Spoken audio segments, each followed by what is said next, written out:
Well, I have to admit, I only bought the Prophet 600 because Behringer are bringing out, I think it's the P800. We've seen the little teasers for it, a small desktop unit based on the Prophet 600. And I saw this, it was going relatively cheap. It was just over £1,200. And I thought, actually, it's in great condition. I'll get it because it'll be a great little thing for the channel to compare it with the Behringer whenever that comes out. But the guy I bought it from told me he had a Prophet 5 and he couldn't tell the difference between the two. I didn't have the heart to tell him I got a Prophet 5 because obviously they're not identical, are they? I don't think anyone will think they're identical, but obviously he's trying to sell me a synth.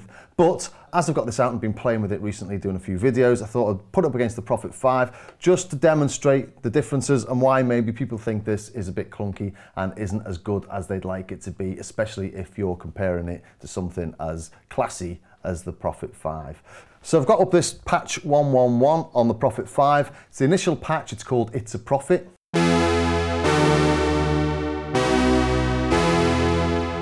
And that's a gloriously chorusy sounding, really rich synth tone. And it's really simple actually. It's just two saws, slightly detuned, and one of them's got a little LFO on it. So I've tried to do the same on this. And actually the basic tone is very similar.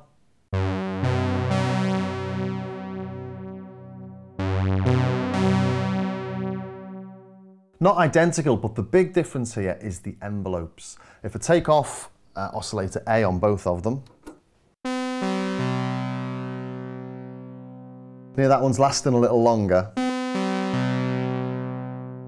And in this, I've got the Gleegly upgrade, and we've got 4 different envelope types, slow and fast, and both of those can be exponential or linear. And I've tried all of them, and I just can't match the envelopes on the Prophet 5. If we go into this linear mode that I've got it on at the minute, it lasts longer, but it cuts off immediately.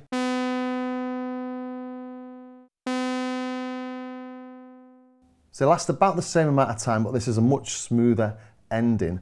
Now if I go into this, and I go into shape, filter shape, amp shape, I'll put it onto the slow exponential now.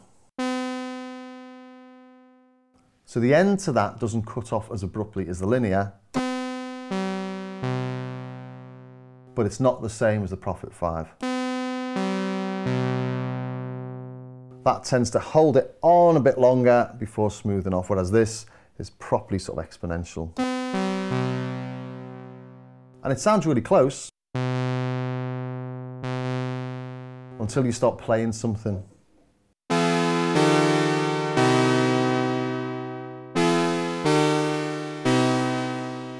Dies off too quickly, make it a little bit longer.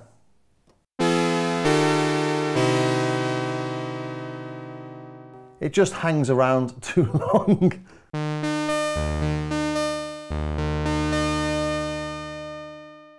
Sounds like we're getting differences on the filter there, but we're not really.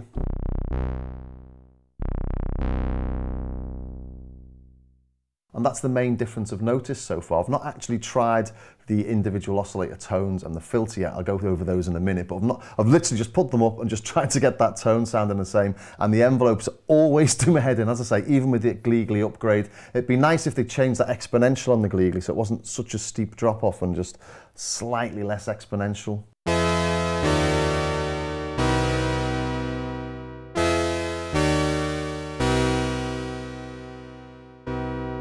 Back onto linear, release time down a little bit.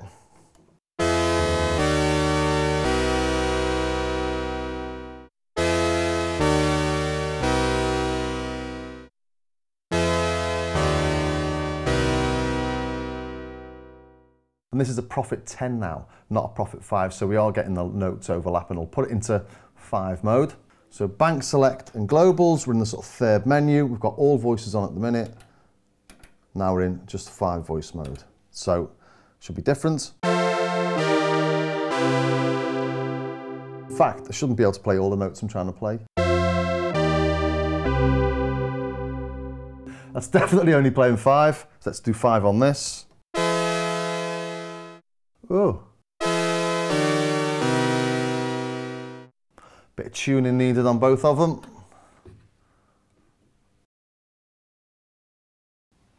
Okay, let's listen to just oscillator B again.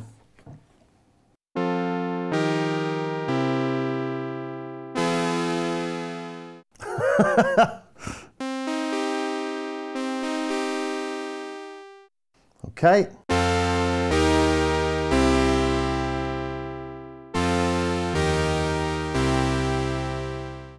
That envelope's really annoying, isn't it? Let's bring the second voice in.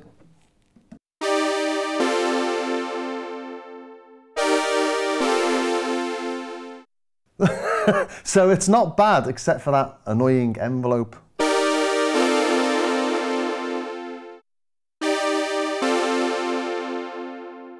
And then the other little thing I noticed while I was creating this tone was that on oscillator A, I've got a little LFO. And you've got super fine control of it with this on the initial mount knob.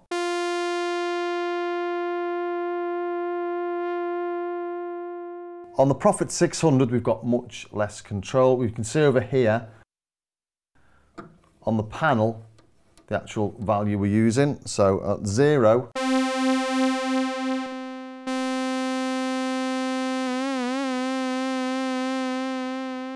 that's the minimum value I can use.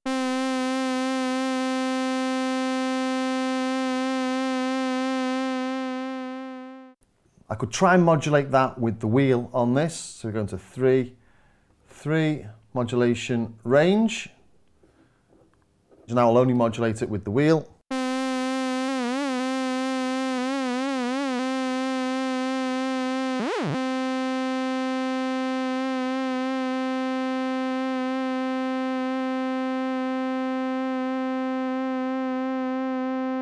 Still not getting much control over it. The wheel's not very fine.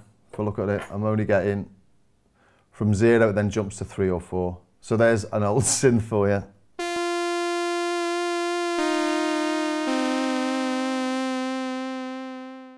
So the resolution of the knobs on this, even with the Gleegly, isn't superb. It's nowhere near as good as the Prophet 5.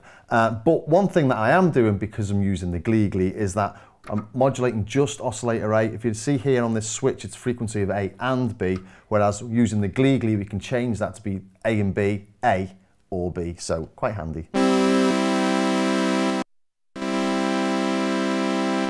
So in the Prophet 600's initial state, as in it came out of the factory, you couldn't do this sound at all.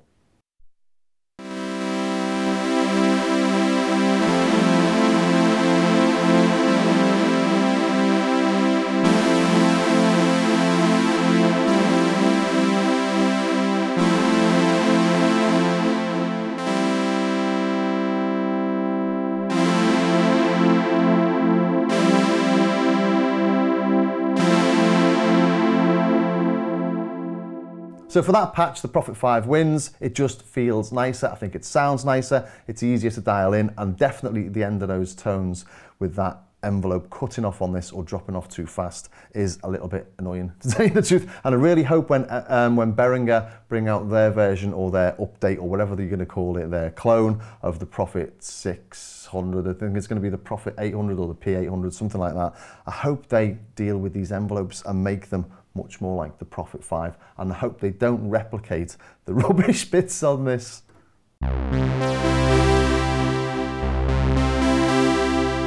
But considering this was a lot less to buy back in the 80s, I still think it's a great synth, particularly as it's got 2 oscillators and things like the 106, the 60, the 6 and the Poly 6. I've only got 1. So although it's much derided, I think it's a really cool little synth.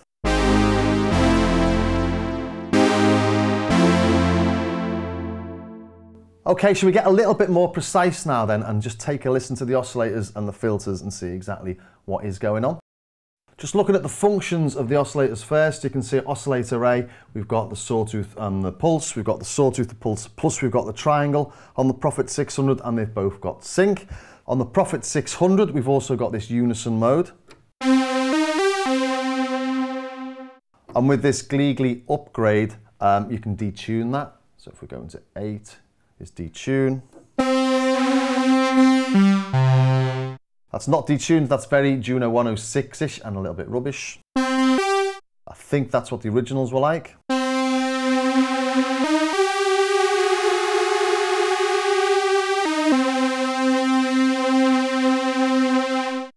And I think I might have had a little tad of detune on that patch actually, just to make it a little bit more less precise, but I can't remember. But if we hold a chord and put it into unison mode, we get that. I'm not sure if that was on the original Prophet 5 or not. You've got it on this.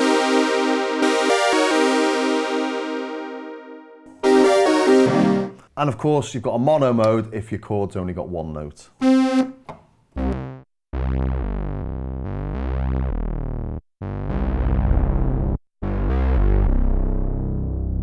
But every time you put it in and out, you lose what settings you've got.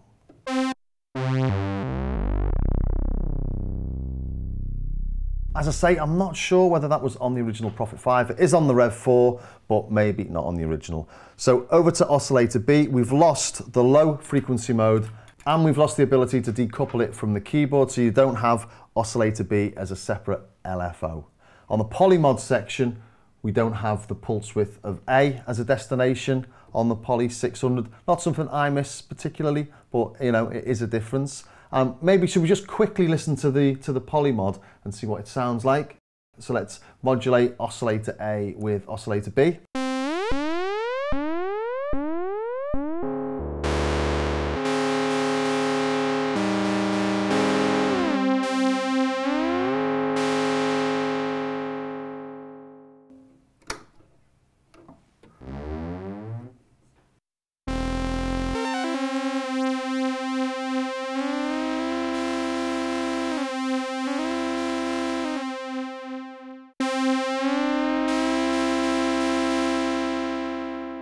So on the 600, we've lost an awful lot of that FM, haven't we? We've lost 50% of the travel.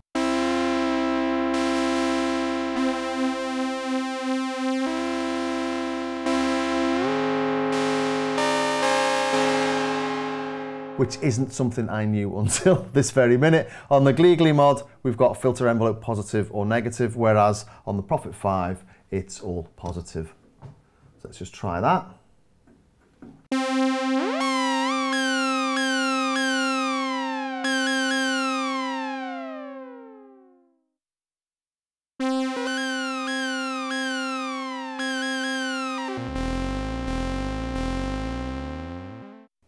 So that's pretty similar. Should we take a listen to the wave shapes, see if they're anything alike? I think they're both SEM 3340s, these. So I think they're both Curtis chips, so they should be the same, but you never know. One's new, one's 40 years old. Okay, starting off with a sawtooth.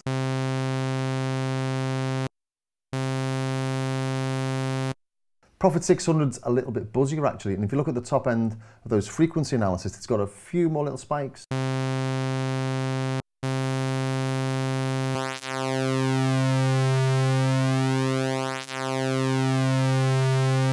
One's going to about 6, one's going to about 8. I'll just increase the level of them so we can see what's going on.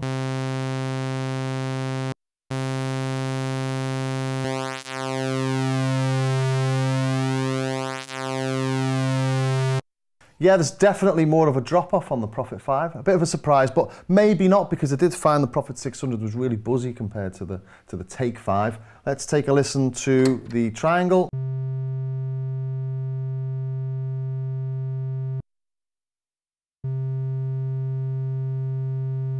Slightly different tone.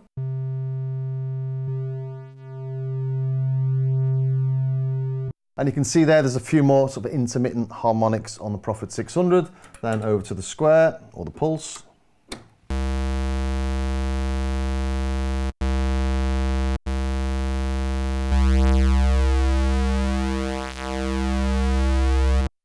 Both really nice, powerful sounds, aren't they?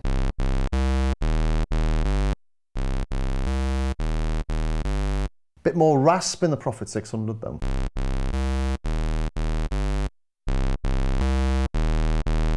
Really picking there though, aren't I? So all in all, very, very similar, aren't they? Let's just put them all on.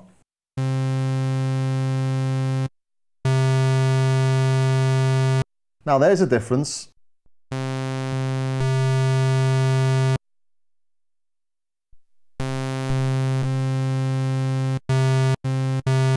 On the Prophet 5, the pulse is coming through a lot louder.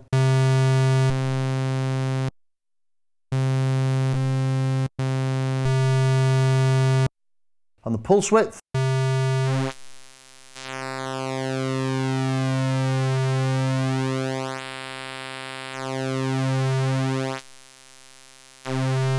So from pretty much 0 to almost 0, from definitely 0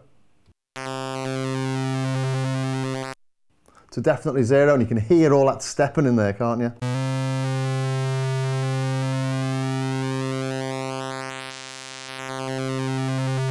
It doesn't do that when you use the LFO though. Let's just put pulse width modulation on. Got to change the LFO assign target. LFO assign. Target is A and B.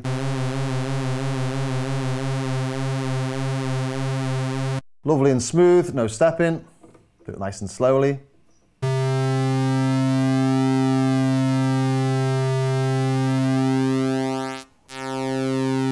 Try that on the Prophet 5.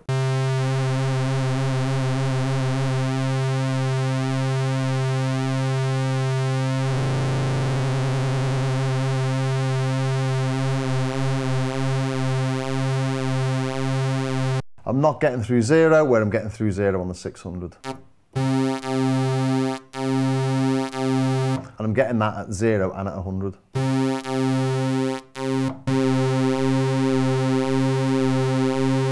Interesting though, if you didn't know one was about 3 times the price of the other, you wouldn't be thinking one was worth 3 times the price, because they are quite similar in a way.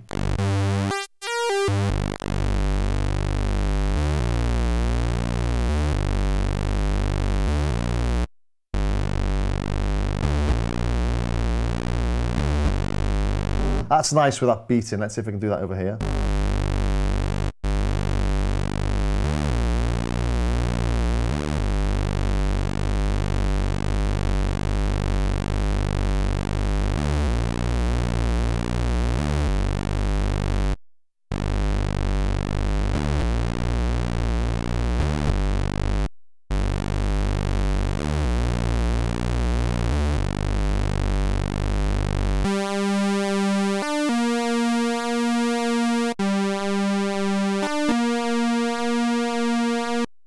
So much of a muchness really. Let's add oscillator A.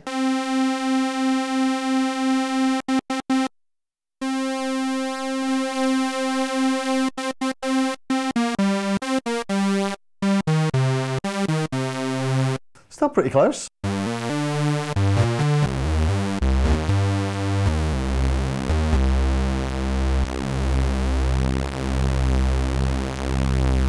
Now let's detune oscillator B.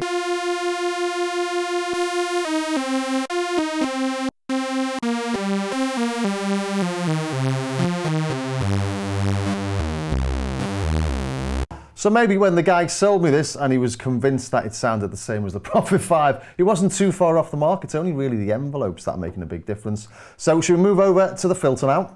I'm going to use the Rev 3 on the Prophet 5, just so I'm not doing it twice with the Rev 1 and 2 and the Rev 3. Listen to just a single sawtooth on oscillator A. The Prophet 5's sustain interacts with the envelope amount, so. With the cutoff on full but the envelope amount down and the sustain down, it's quite dull. But we turn up the envelope amount and then the sustain. And now it's fully open. It works similar to this without the Gleagly upgrade, but once you've got Gleagly in there, the envelope amount's positive and negative, and it interacts with the sustain the way you'd expect. In other words, if sustain's up and the envelope's down, you're getting full filter open. The envelope's on 0, turning it up doesn't do anything, like on a modern synth.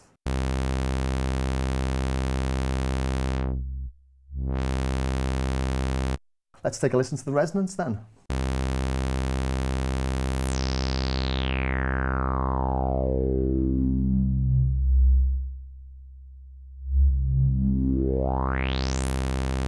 Nice, keeping it around 50%. First thing I've noticed there, I've just been checking my levels, of course. Lose a load of bass when you turn the resonance up, or load of volume. So this requires a little bit of tweaking.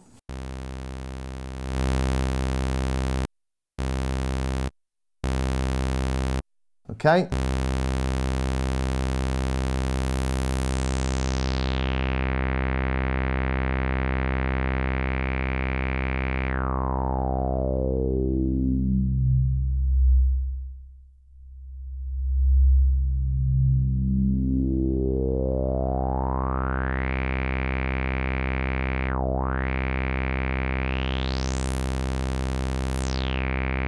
So you can't do a full filter sweep with just using the cutoff on this, because it does depend on where the sustain is and the envelope amount and things.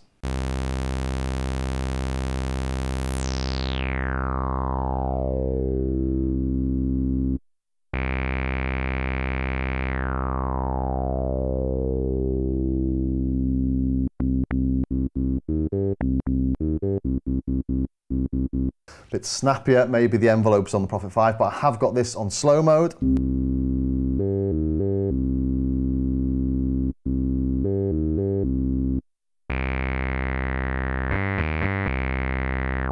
As soon as I've played with the decay there, it's changed it. Let's just get a bit of the snap off.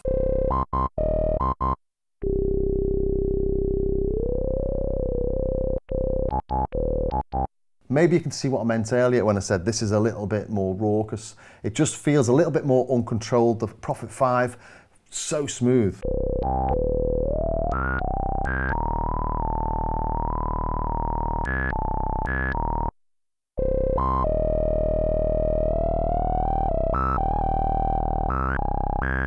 But I do like the fact that the Prophet 600 is a little bit more dirty, a little bit more of a rascal.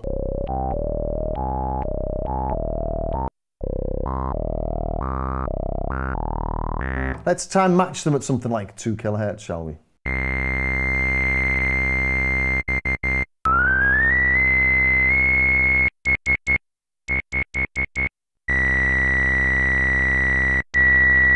Looking at the resonant peaks, I'm getting a lot more of a peak from the 5. So you get a more piercing but smooth resonance on the Prophet 5, and slightly less resonant and a little bit more gritty and dirty feel on the 600. And of course, the 600 doesn't lose the bass, so it's a really good filter. This was just a quick video just seeing if they're anything alike. They are quite alike, but I think the Prophet 600 is a little bit dirtier, it's a little bit more uncontrolled, it's a little bit more uncouth. The envelopes are definitely not very good on it, and the precision that you get on the knobs isn't great. Prophet 5, much more slick, much more of a fully featured feeling synth. We've also got extra things I've not mentioned yet, like the mod wheel destinations. But overall, I'm really impressed by the Prophet 600. It really does have a certain character. It's got a little bit of growl to it, a little bit of excess dirt in the filter, it feels like. Maybe it's because the Prophet 5 goes so resonant, it's a bit more fluty. I don't know, but I really do like the Prophet 600, and the more I play with it, the more I like it. And I can see now why people think of it as a poor man's Prophet 5. I can see why people don't like it because of the envelopes and because of the resolution, but sound-wise, it's a pretty good synth. And actually, for the money that you pay for it now, it's well worth taking a look at. Particularly if more people watch this video and they see how good the Prophet 600 is, I can sell this for a little bit more. Anyway, I hope you enjoyed that, and if you did, please think about subscribing, ring the bell, and maybe even join me over on my Patreon page, where I've got hours worth of tutorials helping you to get the most out of your synths. Also, it's just really nice to know people are supporting the channel. I bought this to put it up against the Behringer. I will sell this, and I will undoubtedly lose money like I do every time, so it just helps me do things like this. So I will see you next time.